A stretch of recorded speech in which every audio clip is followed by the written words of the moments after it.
পৰ্বতৰ ঢেকীয়া লিহিৰি পতীয়া বতাহত যেনেকৈ হানে ঢোলৰে চাপৰত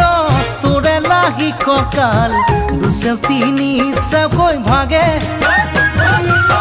তোৰ দৰে নাচনি দেখি শ্ৰীকৃষ্ণই বাঁহী বজাইছিলে চাগে মোৰ মইনা ঐ বাঁহী বজাইছিলে চাগে পৰ্বতৰ ঢেকীয়া লিহিৰি পতীয়া বতাহত যেনেকৈ হানে ঢোলৰে চাপৰত তোৰে লাহি কঁকাল দুচেও তিনি চেওকৈ ভাগে তোৰ দৰে নাচনি দেখি শ্ৰীকৃষ্ণই বাঁহী বজাইছিলে